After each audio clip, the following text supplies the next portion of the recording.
بے شک نماز مسلمانوں پر وقت باندھا ہوا فرض ہے۔ اب نماز کے اوقات کیا ہیں، اس پہ تھوڑی سی گفتگو میں کروں گا۔ صحیح بخاری اور صحیح مسلم کی متفق علیہ حدیث ہے کہ آپ صلی اللہ علیہ وسلم نے، صحابہ کرام کہتے ہیں کہ ظہر کی نماز ہمیں پڑھائی جیسے ہی سورج جو ہے وہ زوال پذیر ہوا۔ زوال کو بھی سمجھ لیں، زوال کیا ہے کہ سورج صبح کے وقت طلوع ہوتا ہے اور شام کے وقت غروب ہوتا ہے، تو یہ روزانہ ایک ٹریک سے گزرتا ہے ود رسپیکٹ ٹو زمین۔ اب اس سائنٹیفک ہم ریسرچ کے پیچھے نہیں پڑتے، ظاہر ہے کہ وہ زمین سورج کے گرد گھومتی ہے، اس میں تو کوئی شک نہیں۔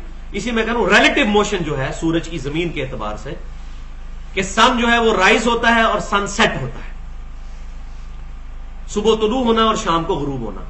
تو اس دوران جتنا ٹائم بنتا ہے 10 گھنٹے یا 12 گھنٹے یا 13 یا 14 گھنٹے، ان کا جو سینٹر بنے گا نا سورج کے اپنے ٹریک کے دوران، جب سورج سینٹر میں پہنچے گا اس سے جیسے ہی تھوڑا سا آگے جائے گا تو سورج زوال ہوگا، تو ظہر کا وقت شروع ہو جائے گا۔ وہ صحیح بخاری اور مسلم میں متفق علیہ حدیث موجود ہے کہ 3 اوقات میں نماز پڑھنا منع ہے۔ ایک جب ایگزیکٹ سینٹر میں ہو سورج، اس کے فوراً بعد نماز ظہر کا وقت شروع ہوگا۔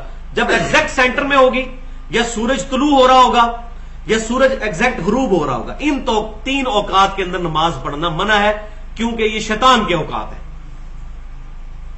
ان اوقات کے اندر سورج کی پوجا کرنے والے لوگ سورج کو سجدہ کیا کرتے تھے، ہمیں منع کر دیا گیا۔ صرف ایک ایکسیپشن دی گئی کہ اگر کسی کی اثر اس دن رہ گئی ہو تو وہ پڑھ سکتا ہے۔ وہ صحیح بخاری اور مسلم کی متفق علیہ حدیث ہے، جس نے طلوع فجر سے پہلے 1 رکعت پا لی تو اس نے فجر کی نماز پڑھ لی، اور جس نے غروب آفتاب سے پہلے 1 رکعت عصر کی پا لی تو اس نے عصر کی نماز پڑھ لی۔ لیکن یہ مجبوری کی حالت میں، اس کو روٹین نہیں بنانا، ورنہ صحیح مسلم کے اندر موجود ہے کہ منافق کی نماز ہے کہ سورج زرد ہونے کا انتظار کرتا ہے، پھر 4 ٹھونگے مارتا ہے، اس میں ذکر بھی اللہ کا نہیں کرتا اور فارغ ہو جاتا ہے۔ یہ منافق کی نماز ہے، نماز عصر کو ڈیلے کرنا۔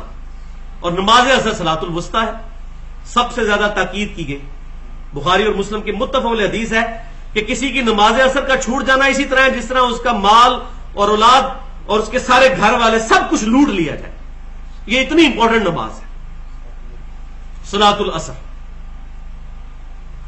تو ظہر کا وقت زوال کے فوراً بعد شروع، جیسے ہی سورج سینٹر سے تھوڑا سا آگے جائے گا۔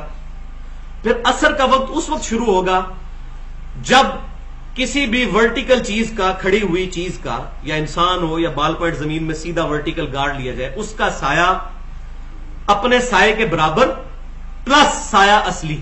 یہ سایہ اصلی بیچ میں جمع کرنا بہت ضروری ہے، اس پر اجماع ہے۔ ضعیف حدیث بھی ملتی ہیں لیکن اس پر اجماع ہے، ورنہ ہر علاقے کے اندر مصیبت بن جائے گی نماز کے اوقات کے اندر۔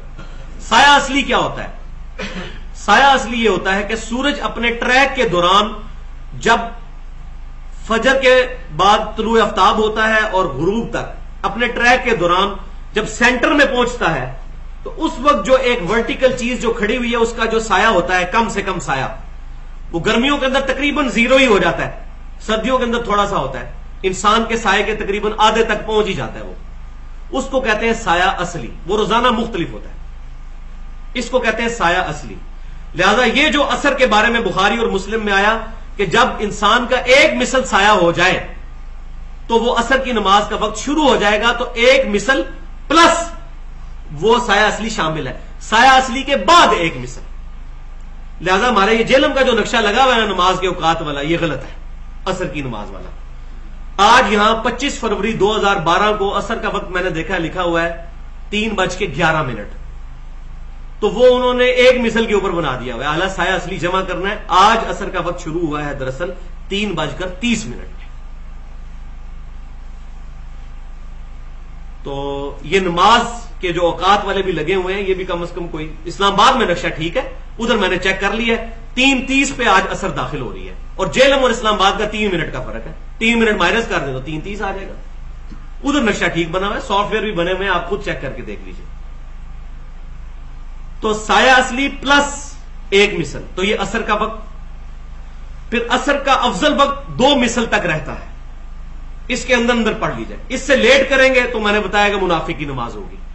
مغرب کا وقت ہوگا جب سورج غروب ہو جائے، یہ بخاری اور مسلم کی وہ حدیث میں کنٹینیو کر رہا ہوں۔ اور پھر آپ صلی اللہ علیہ وسلم نے عشاء کی نماز پڑھائی جب شفق غائب ہو گیا، یعنی غروب آفتاب کے بعد مغرب کے اندر، ہمارے ملک کے اندر مغرب کے اندر ایک سرخی سی ہوتی ہے، جب وہ سرخی غائب ہو جائے تو عشاء کا وقت شروع ہو جاتا ہے۔ اب انگلینڈ کے اندر وہ سرخی رات کو 2:30-3 بجے جا کے غائب ہوتی ہے، یہ بھی پرابلم ہوتا ہے۔ تو سرخی جب غائب ہوگی تو اس وقت پھر عشاء کا وقت شروع ہوگا، اور عشاء کا وقت نبی صلی اللہ علیہ وسلم عشاء کو عموماً ڈیلے کر کے پڑھا کرتے تھے، تھوڑی دیر کر کے، باقی ساری نمازوں کو اول وقت میں پڑھتے تھے۔ اور پھر اسی حدیث میں بخاری اور مسلم میں ہے کہ نبی صلی اللہ علیہ وسلم فجر کی نماز تاریکی کے اندر ادا فرمایا کرتے تھے۔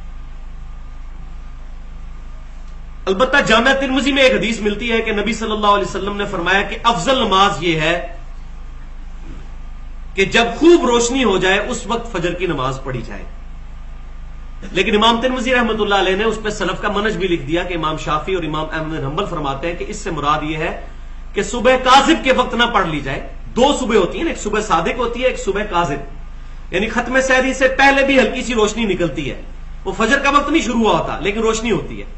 جب وہ روشنی صحیح پھیلے اور ختم سحری ہو جائے، صبح صادق ہو جائے اس وقت، تو اس سے مراد وہ روشنی پھیل جائے۔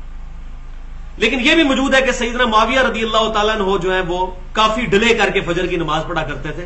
بہرحال طلوع آفتاب سے پہلے پہلے جو فجر پڑھ لے گا تو پڑھ سکتا ہے۔ تاریکی کے معاملے میں بھی کوئی اختلاف نہیں ہے۔ رمضان شریف کے اندر ہمارے بریلوی، دیوبندی، اہل حدیث تمام بھائی اول وقت میں ہی فجر پڑھ رہے ہوتے ہیں، اور عام دنوں میں جو بیچارے اول وقت میں پڑھتے ہیں ان کو یہ کہتے ہیں دیکھو جی اتنی جلدی یہ نماز کھڑی کر دیتے ہیں، تو خود دوگلی پالیسی کی ہوئی ہے اپنے نفس کی پیروی کرتے ہوئے۔ ہم نہ ان کو تان کرتے ہیں نہ ان کو تان کرتے ہیں، کوئی لیٹ پڑتا ہے تب بھی ٹھیک ہے، کوئی مسئلہ نہیں ہے، طلوع آفتاب سے پہلے پہلے پڑھ لی تو بالکل ٹھیک ہے۔ اچھا، صحیح مسلم میں ڈیٹیل کے ساتھ یہ چیز موجود ہے نماز کے اوقات، اس میں پھر آتا ہے کہ عشاء کا وقت آدھی رات تک رہتا ہے اور عصر کا وقت سورج زرد ہونے تک رہتا ہے۔ یہ 2 باتیں ہیں۔ اس حدیث سے بعض لوگوں نے یہ دھوکہ کھایا کہ عشاء کا وقت آدھی رات کے بعد ختم ہو جاتا ہے۔ آدھی رات سے مراد کیا ہے کہ غروب آفتاب کے وقت آپ شروع کریں اور فجر کا وقت شروع ہونے تک پوری رات اس کا نصف کر لیں، وہ آدھی رات۔ تو یہ بھی سلف کے منہج کے خلاف ہے۔ اصل میں صحیح مسلم میں تو عدم ذکر ہے، لیکن مصنف ابن ابی شیبہ میں ہمیں ڈیٹیل کے ساتھ پھر یہ بات پتہ چلتی ہے کہ افضل وقت عشاء کا آدھی رات تک ہے۔ البتہ عشاء کا وقت فجر تک رہتا ہے، کیونکہ سیدنا ابو ہریرہ رضی اللہ تعالیٰ عنہ کہتے ہیں کہ جس شخص نے فجر کا وقت شروع ہونے سے پہلے پہلے عشاء پڑھ لی تو اس نے کوئی دیر سے نماز نہیں پڑھی، اس کی نماز ہو گئی۔ اب اگر کوئی کہنے جی مسلم میں تو آدھی رات ہے، تو اس میں آپ پھر وہ کیوں بھول گئے کہ مسلم میں ساتھ یہ بھی لکھا ہوا ہے کہ عصر کا وقت سورج زرد ہونے تک رہتا ہے، اور بخاری مسلم میں موجود ہے جس نے غروب آفتاب سے پہلے 1 رکعت بھی پا لی اس نے عصر پڑھ لی۔ پھر کہیں گے نہیں نہیں نہیں، وہ افضل وقت ہے کہ زرد ہونے سے پہلے پہلے پڑھ لیا جائے۔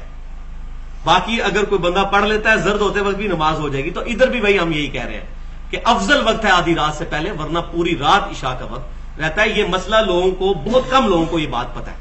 حنفی تو اس پہ عامل ہیں، وہ by chance he by default چل رہے ہیں اس پہ، لیکن جو سلفی ہیں ان کو اس معاملے میں کافی حد تک دھوکہ لگا ہوا ہے، اس لیے میں نے یہ بات کھول کر بیان کر دی ہے کہ معاملہ اس طرح نہیں جس طرح وہ بیچارے سمجھ رہے ہیں۔